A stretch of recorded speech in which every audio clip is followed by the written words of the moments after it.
Maayong hapon sa tanan ang ato ang teksto nga tagaan atong pagtagad karong hapuna makita sa Samuel 2 Samuel kapitulo 9 bersikulo 1 ngadto sa 13. Ako ang basahon. Unya si David miingon, aduna pabay nahibilin sa balay ni Saul aron ako makapakita kaniya og kaluoy tungod og alang kang Jonathan. Og dihay usa ka ulipon sa balay ni Saul nga ginganlan og Zeba, ug sa gitawag nila ngadto kang David. Ug ang hari mingon ngadto kaniya, ikaw ba si Zeba? Ug siya mingon, ang imong sulugoon mao siya. Ug ang hari mingon, wala na ba'y bisan usa sa balay ni Saul aron ako makapakita sa kaluoy sa Dios ngadto kaniya? Ug si Zeba miingon sa hari, si Jonathan may usa pa ka anak nga lalaki nga piang ang mga tiil. Ang hari mingon kaniya, hain man siya. Ug si Zeba mingon sa hari, atua siya sa balay ni Makir nga anak ni Amail sa Lodibar. O gipakuha siya ni Haring David gikan sa balay ni Makir nga anak ni Amail sa Lodibar. Unya si Mephiboset nga anak ni Jonathan nga anak ni Saul miadto kang David og mihapa og mihatag og katahuran og si David miingon Mephiboset ug siya mitubag, aniya ang imong ulipon. Ug si David mingon kaniya, ayaw kahadlok kay ako magpakita kanimo og kaluoy tungod og alang kang Jonathan nga imong amahan. Ug iuli nako kanimo ang tanang yuta ni Saul nga imong apuhan ug ani ka na magkaon kanunay sa akong lamesa. Ug siya mihatag og katahuran og mingon, unsa ba kining imong sulugoon nga mitanaw man ikaw sa usa ka patay nga iro nga sama kanako. Unya ang hari mitawag kang Zeba nga sulugoon ni Saul og mingon kaniya, ang tanan nga iya kang Saul sa tibuok niyang panimala ihatag nako sa anak sa imong agalon. Ikaw ug ang imong mga anak nga lalaki ug ang imong mga sulugon mag-uma alang kaniya ug dadon nimo dinhi ang mga abot aron ang anak sa imong agalon adunay pan nga kaunon. Apan si Mephiboset nga anak sa imong agalon anhi magkaon kanunay sa akong lamesa.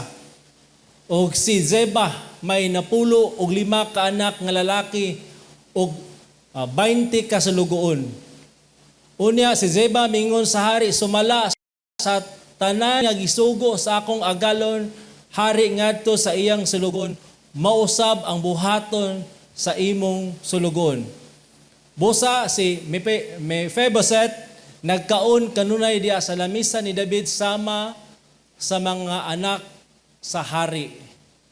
Ug si Mephiboset may usa ka batanong anak nga lalaki nga ginganlan og Meka, ug ang tanan nga nagpuyo sa balay ni Zeba nahimong mga sulugoon ni Mephiboset.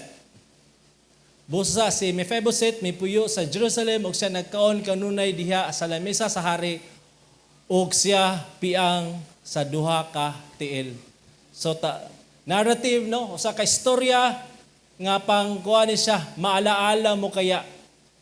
So, di pa ko magsugod sa wali, no? Nasa tay tanaon nga clip, movie clip, or video clip di ay.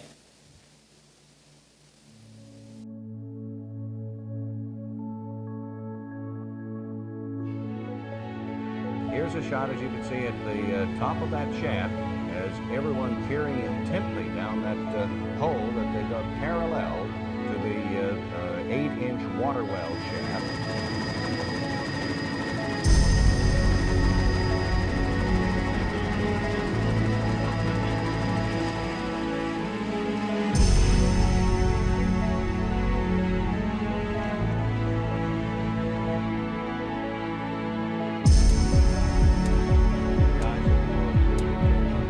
all three major television networks have interrupted their programming in order to carry this. It started out as a simple story. It's ended up being quite a dramatic one. And Pete, here it is. Yes, this is it. The pictures are snapping. The crowd is cheering. They're trying to quiet it down as they bring the little girl up. There she is. There she is. She's got a lot of mud and debris on her. It looks as though her forehead is badly scraped, but her eyes are open. When Jessica arrived, hospital staff was on hand to cheer her on.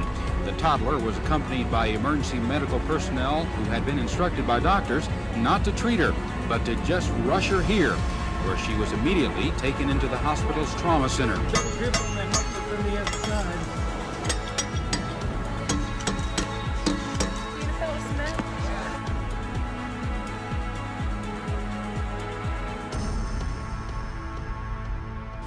So ang inyong nakita nga kaning video clip si Jessica niadtong kuan pa siya no 18-month-old nga baby bago pa siya nagtunog lakaw ang iyang mama ni bisita siya iyang parente unya na nitawag siyang mama yang gibantayan si Jessica atong nga time nitawag ug nya medyo na lihis lugar ang pananaw sa iyang inahan ug si Jessica nagbakay-baklay ug nahulog sa usa ka atabay nga lalom gyud do sa nga atabay ug ang kalaparon sa bangag 18 inches no ang kang diameter gamay kaayo gyud dili masudlan og kanang adult nga tao.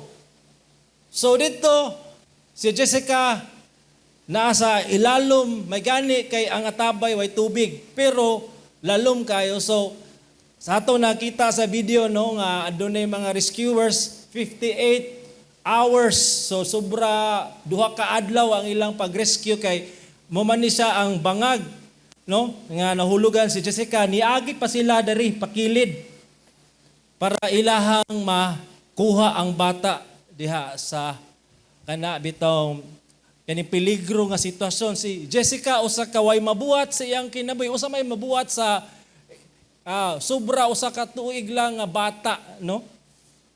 Grabe siya kanitong hopeless nga situation no. Grabe ka kanabitong sitwasyon nga bisan ang tibuok no nasod sa Amerika ni tanaw og giunsa pag-rescue ang bata. Og ang bata nga helpless kaayo ang mama tingin ato nga time gabuto-buto na nga ang gigutom ng bata wala pa napakaon sa duha ka adlaw apan nakita nila ang pagtinabangay sa katawan o tuod man na rescue ang bata. Na nakita bitaw nga ang helpless nga bata na himong na rescue tungod sa kaluoy, tungod sa compassion sa katawan. Amazing no? Nindot siya nga senaryo ba nga nagkahiusa o adunay kinabuhi nga nasalbar. So nganong ako manang tagaag pagtagad. Kaya kita usab no sama usab ta ni Jessica nga usa ka kanam way mahimo sa kinabuhi tungod sa atong sala na ata sa kanabitong sitwasyon nga grabe kayo ka hopeless gyud. Grabe kayo kaluoy nga walay mabuhat. Bisan pa sa atong paningkamot apan niabot ang grasya sa Dios. Niabot ang kaluoy sa Dios ug tungod ni ana atong nakita ang iyahang gahom. So matod pa ni A.W. Tozer no ingon siya grace is the good pleasure of God that inclines him to bestow benefits upon the undeserving. It is used to us sinful man is to save us and make us sit together in the heavenly places to demonstrate to the ages the exceeding riches of God's kindness to us in Christ. So, the wonderful grace of God, ang kaluoy, ang grasya sa Dios kanato nga mga makasasala. O kana siya nga grasya, kaluoy, gipakita siya sa kinabuhi ni Haring David.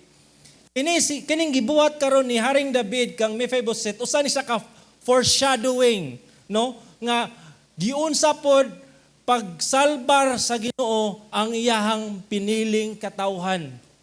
Okay? So ang ako ni siyang gitituluhan ang pabor sa dili angayan. Okay? Grace to the undeserving. Dili angayan sa maong grasya. Mo ba'y nang gitawag nga grasya kay gihatag siya sa dili angayan sama kanato. No, adunay tulo ka butang lang pagpakita sa grasya diri. Una, grasya sa pagkatinawag. Grace, no? The grace of effectual call. Now, ang verse 1 sa 2 Samuel, no, chapter 9, unya si David mingon, aduna pabay nabilin sa balay ni Saul, aron ako magpakita og kaluoy tungod og alang kang Jonathan. Now, ang konteksto ani, kabalo man ta nga ang unang hari sa Israel si Saul. Okay, kay nagclamor man ang Israel nga gusto silang hari, pero gingon naman gyud sa Ginoo nga ako man inyong hari. Pero ang Israel gusto sila og pisikal nga hari nga sama sa ilang palibot. Gigna na sila ni Samuel nga muni ang inyong na mga pros and cons kung naamoy pisikal nga hari. Muni ang inyong atubangon, muni siya. Apan ang Israelites mingon, okay ra, gusto mig hari. Okay, gitawag sa Ginoo si Samuel, gi-anoint si Saul nga mahimong unang hari sa Israel. Ug tuod man nagmalampuson si Saul sa iyahang kanami tong conquest, no? Siyang pagkahari. Apa niabot ang punto nga gi-instrukan si Saul nga adunay misyon nga specific kayo ang instruction sa Ginoo. Apan si Saul nirebilde sa Ginoo. Wala mituman, nagsupak o sadyang girebuke siya ni Samuel nga usa sa kanang gibuhat ni Saul is nagbutbuot sa halad nga dapat unta sa high priest lang. Unya kanipod si Saul nga wala nituman gyud sa instruction sa Ginoo. Og tuod ana nakita sa Ginoo nga ang kasing-kasing ni Saul na disqualify siya sa iyahang pagkahari. O ang Ginoo nakadesisyon nga naay laing hari nga iyahang gipili og mo kana si Haring David. Si Haring David gi-anoint ni si David baday ato nga time gi-anoint siya ni Samuel og kung imong subayon gyud ang istorya si Saul adunay kaligutgot kapungot kang David o gusto niya nga patyon si David. O grabe gid ang iyang kasuko kang David kay si David usa ka threat sa iyahang dynasty. Apan si David giproteksyonan sa Ginoo, giampingan sa Ginoo og si Saul namatay sa gubat uban si Jonathan. Og ani nga time si David na kani sa 2 Samuel chapter 9, si David na ang hari. Siya na ang nakatungtong sa trono. Pero muni ang iyahang gisulti. Kay kani si Jonathan, muni siya ang iyahang, di lang kay friend ang iyahang tawag, kay dili man gyud sila igunsa, pero ang more than, ang iyang gugma ni kang Jonathan nga anak ni Saul is, kanang gugma nga tinud-anay gyud sa more than pagali sa mag-igsuon. No? O sa 1 Samuel 20 verse 14 to 15. Unya kun ako buhi pa ingon ni Jonathan, ipakita kanako ang matud-anong gugma sa Ginoo aron ako dili mamatay. So ang gi-address ni siya ni Jonathan kang David. Busa ayaw bugtua ang imong pagkamatinud-anon gikan sa akong balay hangtod sa kahangturan bisan sa diha nga puuhon sa Ginoo ang tanang kaaway ni David gikan sa ibabaw sa yuta. Busa si Jonathan naghimo og kasabutan uban sa balay ni David, ang Ginoo manimalos unta sa mga kaaway ni David. Og ipanumpa pag-usab ni Jonathan si David nga gihigugma siya kay gihigugma man niya si David sama sa iyang kagulingong kalag no grabe nga paghigugma ay. So naay covenant nga napanumpaan ni David nga ang kaliwat ni Jonathan dili bitaw kanang wagtangon ni David nga pakitaan og kaluoy kay sure naman nga kani si David siya namang gyud ang hari.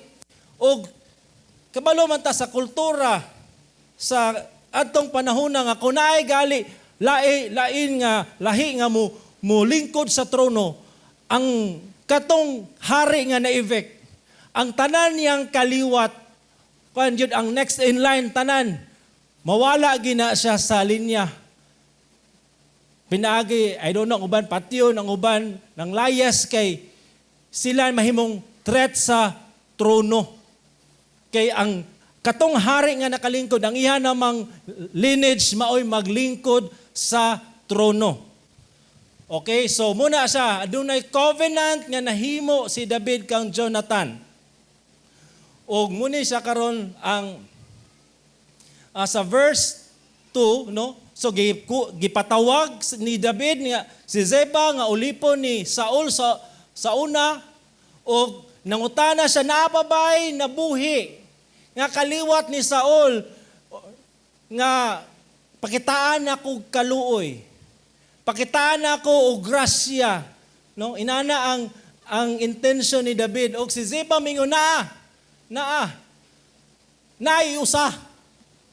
Iyang ninunduman nga naiusaday ka anak si Jonathan nga anak nga iyang papa si Saul o kaning iyang anak piang, no, piang ang tawag ani, no, sa in English crippled, kay sa istorya nahulog ni siya og na bali ang iyang duha ka tiil kay kani si Mephibosheth 5 years old pa nahulog, no? Og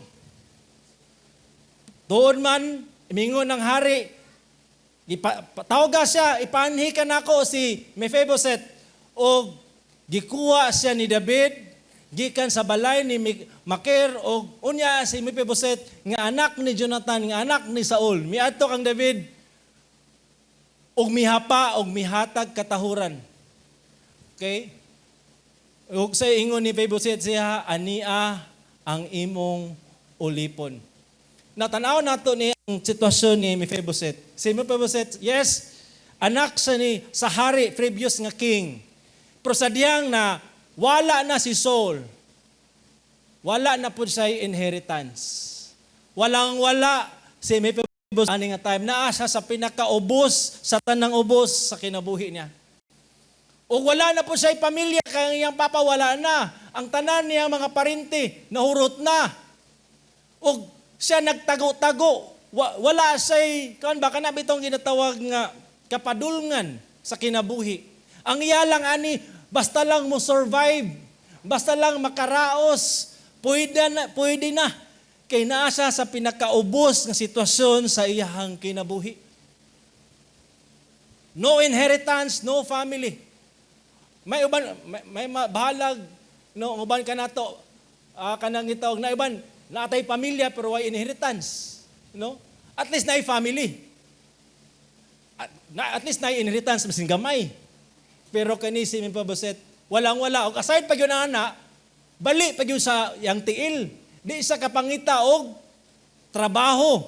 Luoy kay siya. Gasalig lang siya nga naay nag-alaga siya, naay magpakaon siya kay kung biyaan pud siya sa mga nag-alaga niya, wa na gyud. No pinaka luoy baya nga tao bitaw sa Israel sa unang iskanig yung mga ilo. Kanang orphan. Way ginikanan, way muatiman. Luuyag yun po ni Mephibosheth. No? Pero kung imong tanaw ang sitwasyon ni Mephibosheth og atua, dili naman layo. I don't know. Ako'y tingali, basig nakasap. Mayo imong malawas, kaon ka, sa kadlaw, ikatulo, makapalit ka si mong gusto. Pero spiritually speaking, sa tinod lang, ang sitwasyon ni Mephibosheth o kita, parehara. Kaniadto sa wala pa ta diha kang Hesus, sama ka Mephibosheth kita gatago-tago, no?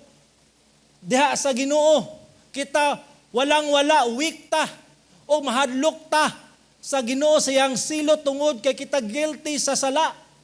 O tungod po sa sala kita na separate no sa Ginoo sa kay tungod sa binuhatan sa atong first parents si Adan ug si Eva kay si Mephibosheth na himong kaaway ni David technically tungod man sa binuhatan po ni Saul, no? Inana ang atong sitwasyon, we are like Mephibosheth nga hopeless, walang wala. Pero unsay gibuhat sa Dios. No, gipakita o gitawag ni David si Mephibosheth tungod sa iyang kasabutan kang Jonathan. So sama usab ang Dios gipangita og nagpangita og nagtawag sa sala tungod sa iyang kasabutan kang Hesus. So unsa may nagtukmod, unsa may purpose nganong si Kristo miyani diri sa kalibutan. Di ba? Ang iyang pulong nagsulti aron pagpangita sa mga nangawala. Pero unsa man gyud ang pinakarason? Ug unsa man po'y pinakarason nganong ang Dios gipangita ta niya. Now, sa Ephesians 1:4, sa wala pa matukod ang kalibutan ang Dios nagpili na kanato diha kang Kristo aron kita mabalaan ug dili masaway diha sa iyang atubangan pinaagi sa gugma.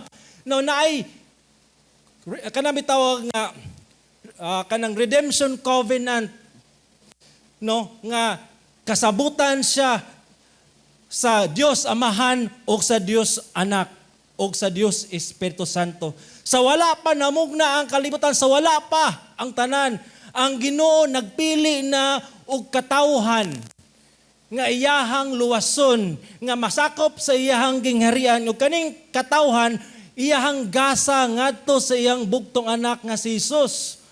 Og si Kristo, no, iyahang gidawat kini nga gasa apan iyang pahimutan ang Amahan. He wants to please His Father by redeeming this God's chosen people. No, iyahang tubson, iyahang luwason kay ngano man di ay.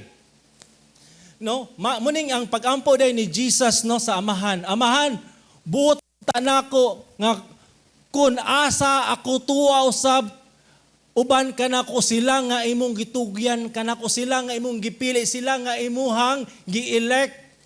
Kung asa Amahan tuwa unta pod sila. Pero mahitabo lamang ni nga ang katong pinili sa Ginoo mauban ni Kristo sa dihapong iyang itugyan ang iyang kinabuhi sa pagtubos nining mga katawhan sa Dios. Kay ngano man di ay unsa man ding sitwasyon kani mga tawo nga gipili sa Ginoo, kani mga tawo nga predestined sa Ginoo. Unsa man ay ang ilang sitwasyon? Ingon sa pulong sa Ginoo sa Roma 3:10 ingon sa 12, walay matarong bisan usa, walay usa nga nakasabot, walay bisan unsa nangita sa Dios, ang tanan mitipas og nangasayop silang tanan, walay nagbuhat og maayo, wala bisan usa.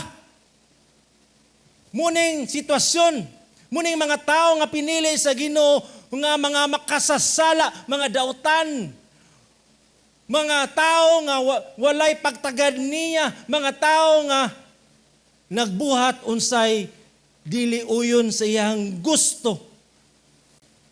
Apan taliwala niya na ang Ginoo nakadetermine na nga kini mga tawhana nga iyang gipili nga naa sa sala iyaha gayong tubson. Ug unsay nahitabo? Ingon sa Ezekiel 34:11, kay mao kini ang gingon sa Ginoo, ako gayud ang magsusi sa akong mga kanero ug mangita kanila. Ang Ginoo day mismo mga igsoon, siya gid ay nag-initiate, siya mismo mo'y nangita nimo. Kaysa natural nato nga nature, nga inclination, di ta mangita sa Ginoo, mangita ta sa Ginoo, pero ang atong gipangita ang iyang panalangin, unsay atong madawat niya, protection, blessing, kalinaw, unsa ba? Pero dili giday siya. Muna ang tao ang iyahang gusto mao ang pagtagbaw sa iyahang kagalingon. Muna siya ang pagbuhat og sala. Apan ang Ginoo tungod kay nahigugma siya. Labaw sa tanan siyang anak. O kaning piniling katawhan niya maluwas iyahang gipangita. O ikaw karon nga naglingkod diha. Ikaw karon nga nakatagamtam ni ining maong grasya. Usa ka sa mga nakit-an sa Ginoo, usa ka sa iyahang natagaan ani. Tungod ug alang sa kahimayaan sa iyahang ngalan. No? Gani bitong kanta bitaw nga di lang ko mo kanta no. Kay lisod si ulan init ra ba? Kining ay di na kanta gyapon ko. Madam crucified and laid behind the stone. He lived to die, rejected and alone. Like a rose trampled on the ground, he thought of me above all. No, the first glance, ako may kayo, dinot kinakantaon ba? Nga ang si Ginoong Hesus, sa dihang nagdupa, siya dito sa cross, sa Kalbaryo, ang iyang yung ultimate nga giunahuna, ikaw po nga nagkanta, uy, grabe, giday ko, kay kong mas Ginoo ba? Kay siya, giday kong giunahuna, ang iyang universe, sa kuha nakatutok. Pag sure. When Christ died on the cross, yes, naa ka sa iyahang unahuna. Naa ang tanan mga pinili sa Dios sa iyang unahuna. Pero dili above all. Dili na above all. Nga naman ang pinaka-giunahuna gayon ni Jesus sa diyang namatay siya sa cross ang pagpahimuot sa iyang amahan. Muna siya for the sake of His Father. For the glory of God. In obedience, He laid down His life, yes, for you, but ultimately, for the glory of His Father. Muni siya atong nakita karon nga gipangita ni David si Mephibosheth, dili tungod kay si Mephibosheth nasa'y madawdaw. Unsa may madawdaw niya kang Mephibosheth? Unsa may iyang mapuslan kang Mephibosheth? Kung imog yung tanawa, mangyod. Pero nganong importante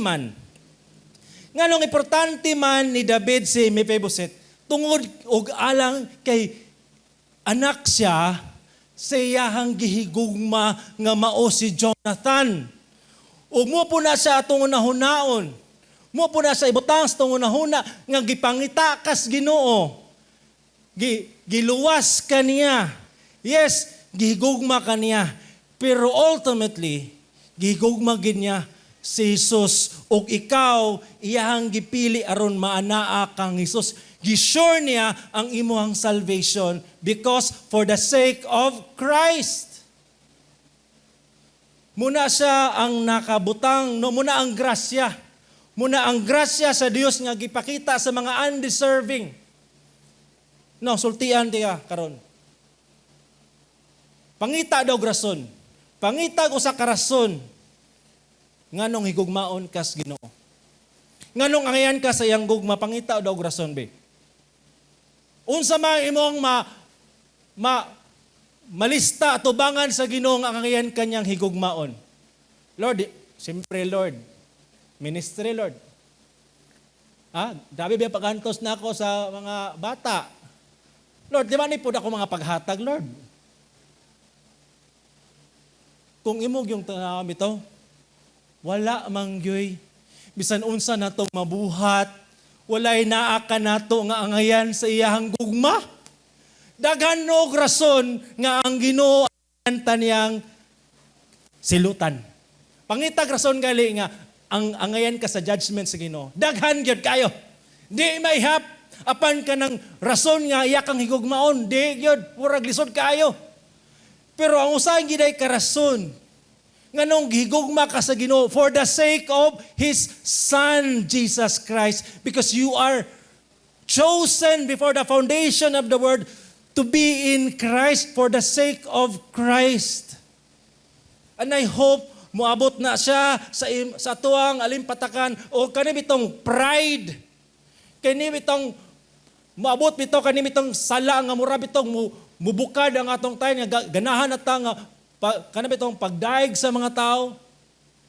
Mawa na kay kinsa raman ta nga gipakitaan o gugma sa Ginoo. Gawas lamang sa iyang ang pinakarason nga kita gitagana nga maiya ni Jesus. Ikaduha, ang grasya sa panulundon. No. Dari ato nakita nga si Mephibosheth naana sa presensya ni David. O kung sa'y gibuhat, di ba? Kung sa may intention nga nang gipatawag si Mephibosheth aron hataga ni David o grasya, kaluoy. O dito no mihapa si Mephibosheth o iyang gisulti siyang kugalingon nga siya ulipon. O unsay ingon ni David sa verse 7, ayaw kahadlok. Di na ako ma-imagine ani nga time.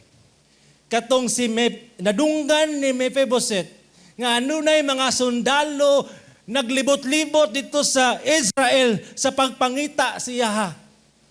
Para siya muna gid ni ang grabe niyang tago-tago kay basig muna gid ni ang iyahang gikahadlukan nga time nga sa dakpon og patyon. Kay mo man na ang standard procedure nga wa na di po sa kadagan. Usaon niya pag disguise nga pila raman po dito sa Israel nga crippled.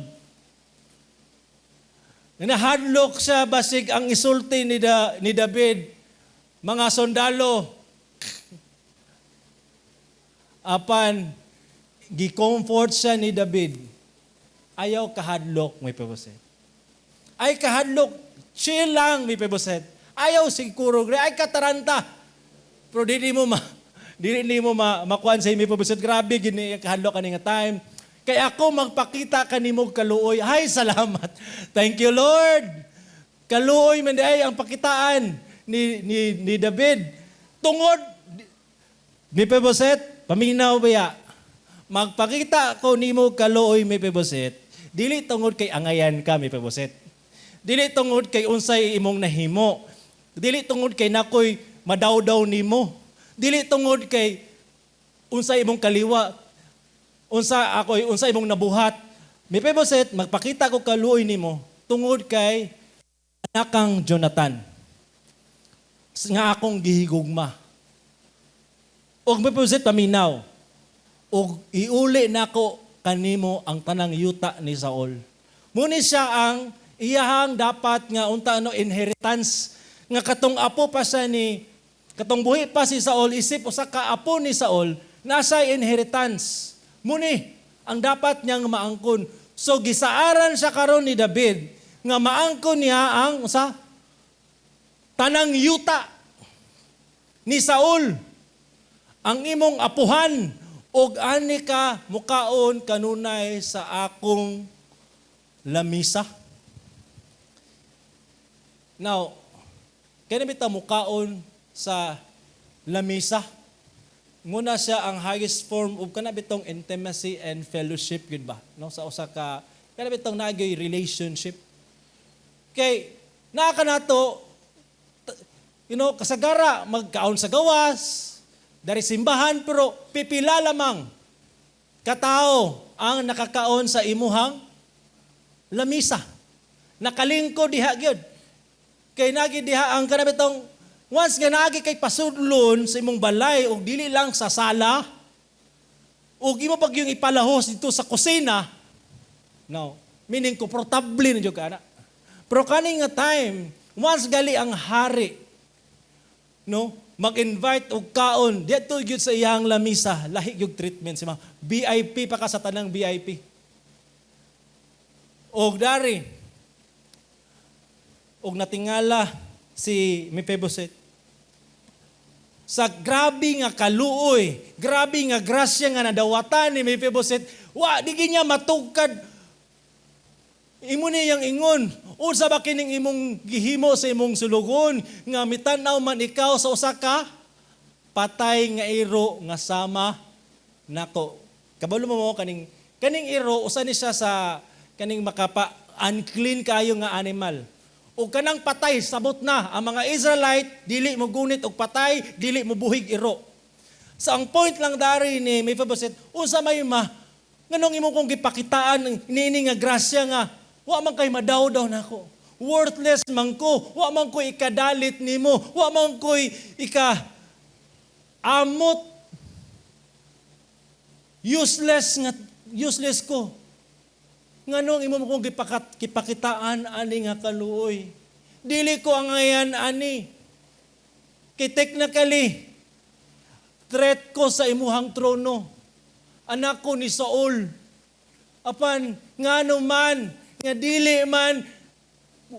man silot ang imong gipahamtang kanako nganong kaluoy man na overwhelm si Mephibosheth sa nining grasya nga gipakita ni David kaniya.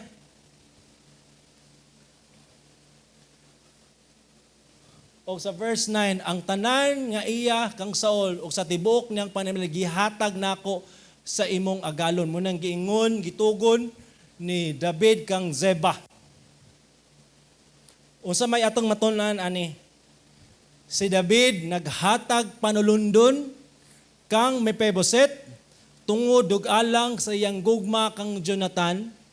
So sama usab ang Dios naghatag og panulundon sa iyang mga pinili tungod og alang sa iyang bugtong anak. So diri ato makita nga kita gipangita sa Dios. Iyahatang gipangita o gilangkat gikan sa kinabuhi nga way pulos, sa kinabuhi nga way paglaom, o giyatang gibalhin sa iyang gingarian sa iyang bugtong anak. O diri atong natagamtaman ang kapasapan, diri atong natagamtaman ang paghinlo sa diyang si Kristo namatay sa cross, iyatang gilukat, gipalit, o dili ilang kana, matod pa sa mga kana betawng sa mga kanang mamaligya diya sa TV. And wait, there's more. Unsa man ning more pag yun nga panalangin nga katong kapasayloan okay na mo tato. Okay na mo tatong mahinluan ko sa sala, mapasaylo ko, pero there's more. Unsa man gyud iyahangging harian ang ihatag sa tanan nga iyahang gipili. Muning ingon sa 1 Peter, no, dalaygo ng Dios o Amahan sa atong Ginoong Hesukristo tungod sa kadako sa iyang kaluoy, dako kayong kaluoy. Kay gipakataw pag-usab ngadto kay kita gipakataw pag-usab ngadto sa usa ka buhing paglaom.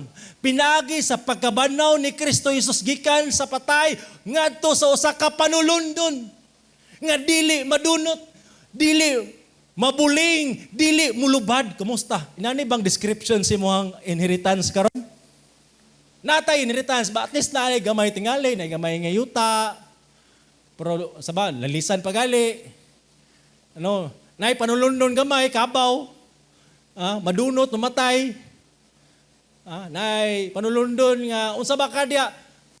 Pero kani nga panulundon, inheritance nga gi-prepare sa Ginoo sa mga tao nga dili angayan nga yang gipili.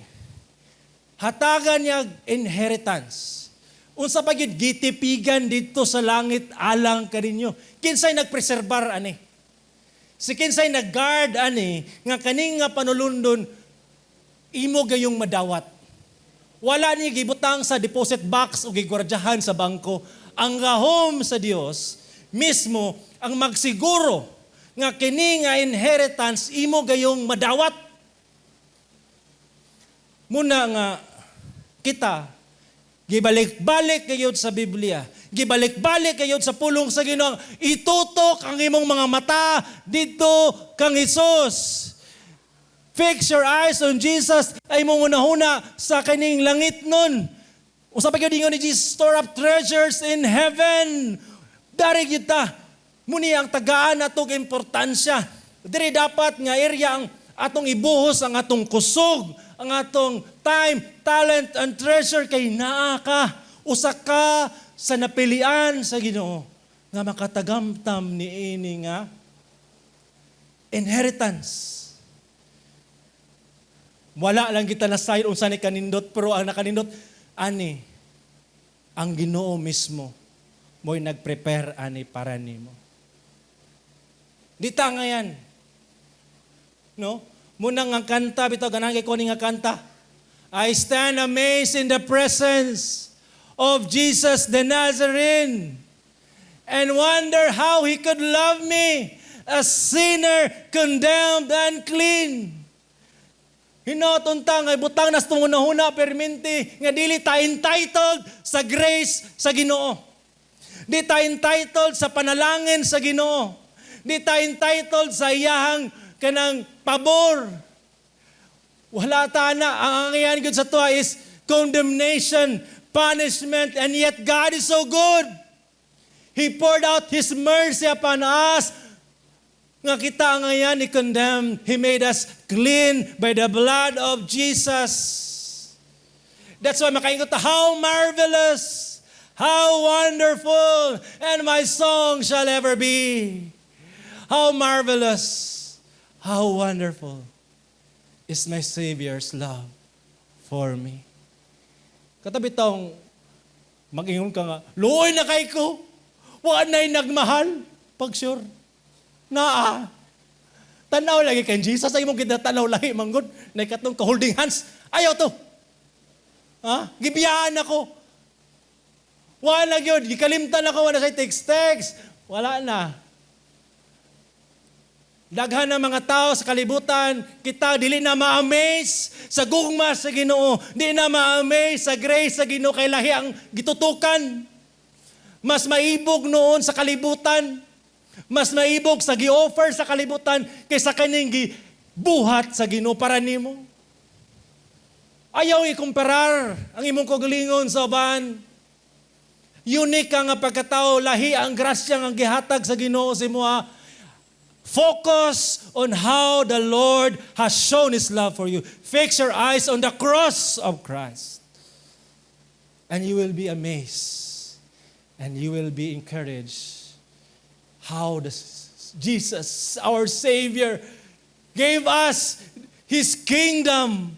Wala niya ihikaw. Because He loves us, but above all, He loves His Father in heaven. And Jesus loves the Father.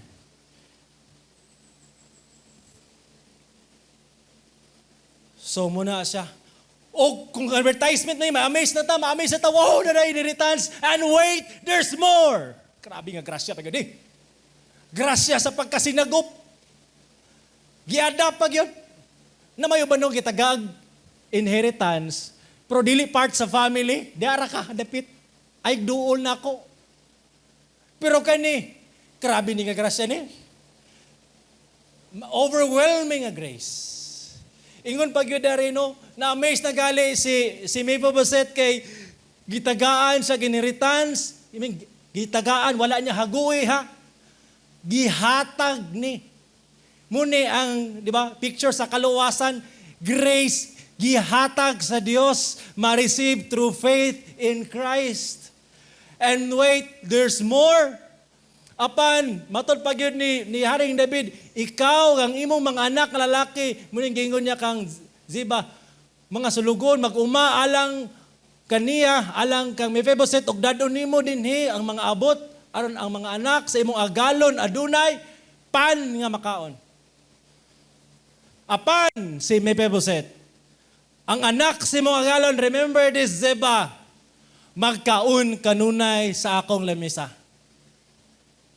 Kung panahon sa paniudto tao gagayod si Mephibosheth, kay magkaon sa uban ako. Panihapon, pamahaw, isnak, sa lamisan ako siya magkaon. Ayaw sa pakalas kantin. Ayaw dito. Ayaw dito sa kwan, lamisa gyud. Muna, no? Ang, kabi nga, pag-establish o kwan ba, the initiator, the grace, no? Of God. Nga sa mga tao nga sama ka nato nga parehas kang Mephibosheth. Later on, Naay communion nga may tabo, no? Naay pan ug kupa. Kabalo ka unsay picture ana? Muni kinsa ra may makakaon sa pan, kinsa ra may makainom sa kupa. Katong luwas sa Dios, katong gitagaan og inheritance o katong gitagaan og privilege nga mahimo niyang sinagop siyang pamilya. That's why and this kaning communion is a picture of the future. Yeah, there's a feast, there's a wedding, and we'll be fellowshipping with each other forevermore. Og naa dadto si Jesus uban nato. And we will be dining with Him, tanan nga mga anak sa Dios, in His table. Muning picture of heaven actually.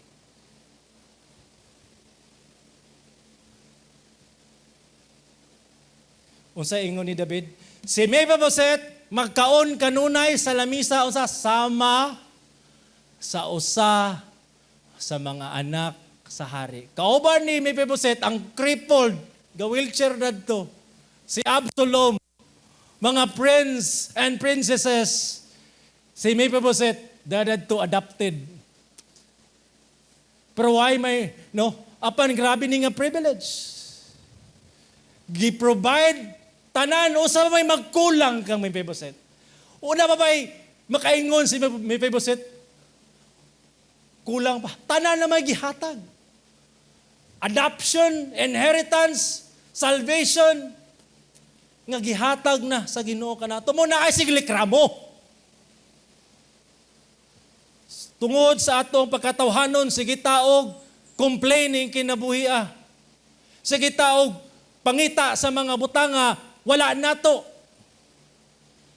Murag paminaw na to, gakulang ang Ginoo sa pagtagbo sa atong panginahanglanon. Murag, dili siya maayo nga hari.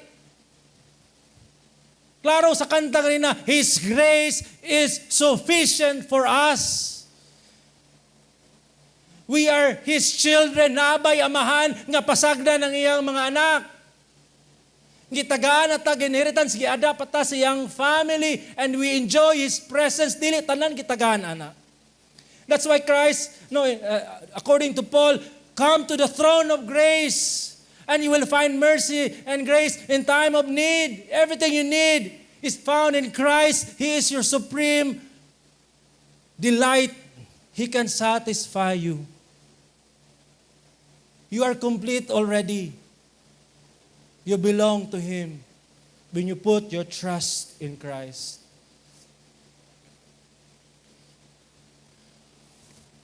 O sa verse 12, si Mephibosheth may usa ka batanong anak nga lalaki nga laog Mecca. O ang tanan nga nagpuyo sa balay ni Ziba na himong sulugoon ni Mephibosheth, no? Naapag yung sulugoon nga gihatag si David sa yanang. Grabe nga grasya ni. O sa verse 13 na amaze kay ko ani. Busa si Mephibosheth nagpuyo sa Jerusalem. Og siya nagkaon kanunay diha sa lamisa sa hari. Kung usay pagkaon sa hari, iyang pagkaon. Og siya, wag yun siya, kaning author ani ba, wag yun niya gi-describe. Og siya piang. Grabe. Pwede na. Tsada na tayo, ang ending is, busa si Mephibosheth, may puyo siya, kay humana grabe na nga piang-piang sa previous mga verses. Unya sa katapusang verse, piang gyapon. Og siya mikaon kanunay diha sa lamisa sa hari, unya siya piang. Duha ka tiil, di lang usa, duha pa gid. Usa may picture ani. Mo man ang picture nato. Gitagaan ta, giluwas ta. Praise the Lord. Gipangita ta sa Ginoo, nakitaan ta, gitransform atong heart. We trust, we believe in Christ, nakitaan ta. Dili kitay nangita sa Ginoo, siya nangita na to. Gitagaan ta niya inheritance when you believe. Nanang heaven reserved for you. You're adopted, but while we were here, we're enjoying His grace. At the same time, we are still sinners. That's why we are dependent to Him every day. We are dependent to Him moment by moment kay hunaw-na makasasala gyapon ka, makasasala gyapon ta. Nang inahanglan kita grasyas kanunay sa Ginoo. kakaunta na ang atong gikinahanglan naa kaniya. But always remember, piang ka spiritually. You need the grace of God daily. Ayaw pagpagarbo. Daily na. Regardless unsa yung sitwasyon karon, you are just like Mephibosheth. You need His grace daily to sustain you because we are lame. Nga gipakataan sa Ginoo grasya. Gisagop ni David si Mephibosheth nga nahimong og nahimong kabahin sa iyang panimalay tungod og alang kang Jonathan. Sa susamang paagi, gisagop sa Dios ang iyang pinili aron mahimong kabahin sa iyang panimalay tungod og alang kang Hesus. Gisagop ta, giadapta, giluwas, ultimately for His glory, for His honor, not for you, for Him. He deserves all the praises and adoration because for His glory we are saved, for His glory we are redeemed, for His glory we are adopted. Remember, dili ikaw ang center sa universe sa Ginoo. Dili ikaw ang sentro sa iyang affection. It is God, iyang kagalingon. And He loves us so much. He's so loving that He extends His love towards His chosen people. Okay. Atong sabdan no nasa Ephesians 1:5 and 6, siya nagbuot ng daan nga kita mahimo niya mga anak nga pinagi kay Kristo sumala sa iyang tuyo kabuton aron daygon ang iyang mahimayaong grasya. Remember, aron daygon ang iyang mahimayaong grasya for His glory. Okay? Usay nga sa walay bayad iyang gihatag kanato pinagi sa iyang pinalangga. Pinalangga ani mo si Jesus. For His beloved, He saved us. And in 1 John 3:1, bisan si John, Apostle John, nga rub shoulders with Jesus. Tanawan ninyo unsang gugmaha kini nga gihatag kanato samahan nga kita tawgon nga mga anak sa Dios. Kahibulungan ang agugma nga ang Ginoo, hari sa tanang hari, created the universe, became flesh and dwelt among us, died on the cross, and those who will believe will be adopted in His kingdom. What an amazing love God has for us. O kita mao ang hinungdan ngano nga ang kalibutan wala makaila kanato, mao nga kini wala makaila kaniya. I want you to remember this. Tungod og alang sa Dios ang soberano, tungod og alang kang Hesus, ang Dios soberanong nagpili kanato aron mahimong iyang mga anak og makapanunod sa iyang kingharian. Before ko mag-close sa tatanawon no last video clip and I will end this. You're looking good, kid. Looking good, kid. Looking good, kid. We're buds. We spend a lot of time together. The good thing about my schedule is that I don't have to be downtown every day. Hey, Daddy. Hey, Dad, Mommy, too. love you too. Daddy's happy. I am ecstatic. I'm his dad, obviously. I'm his buddy. We just like to do stuff together. Sorry, Daddy. For what? I love you so much. I love you so much. You are a whack job. Am I? You are. March 26, 2014. Ernie's in the studio until 3 a.m. A few hours later, he's up. Car show's gonna be cool. The car show is going to be cool. Today is a big day. Michael lives for the car show every year. He loves it. He is so obsessed with cars, and he'll get that high-pitched "Daddy" as soon as the first car show commercial comes on. That's Christmas, Disneyland, all rolled up in one. On hook for 2 seconds, okay? Ready? 1, 2,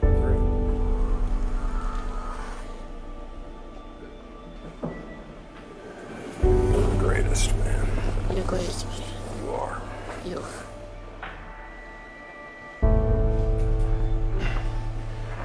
All right. It's just guys hanging out today, right? Okay, I tell you. Yeah, you and me. Daddy, Michael. It says this way to the auto show. He is perfectly and wonderfully made. Toyota. Toyota? Yeah, Toyota. Yes. Toyota's right there. Oh, There we go. that's Look at that. Yes. Yes. That one smells real new. That smell well new. Look.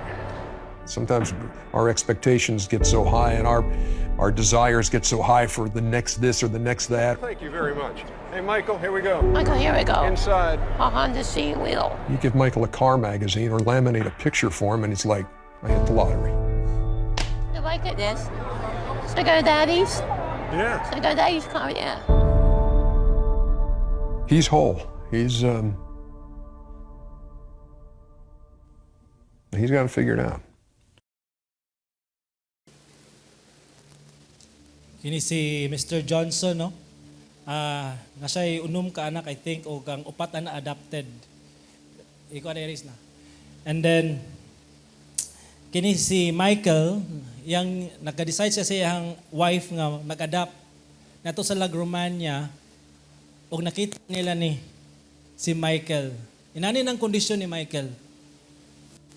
Pero wala sa kondisyon ni Michael, kabalo sila sa risk, they counted the cost. O ilagya pong adapt o wala gyud nakita nato no nga ang amahan nagmahay o nakita gyud nato nga ikikalipay sa amahan ang pagsagop kining dili niya kadugo nga mahimong kaparte sa iyang gayngarian sa iyang pamilya o kana no kani si Michael dependent kanunay sa pag-amuma sa amahan sa pagatiman o namatay na ni siya si Michael tong 2001 katong nasay problema sa iyang lungs. But it's a picture ba nga how God take care of us. We are like Michael, dependent upon God. And God is so patient with us. We are sustained by Him every day. We live and breathe and have our being because of His grace. So I pray nga all of us will lean upon the everlasting arms of our Father. We are dependent upon His grace. And God, our Father, is more than willing to sustain us until our last breath. And we will be with Him in His kingdom. By His grace and mercy, let us pray. Lord, we thank you so much for your word this afternoon. Indeed, you are so gracious to us, and we commit to you our lives for your glory and honor. In Jesus' name, amen.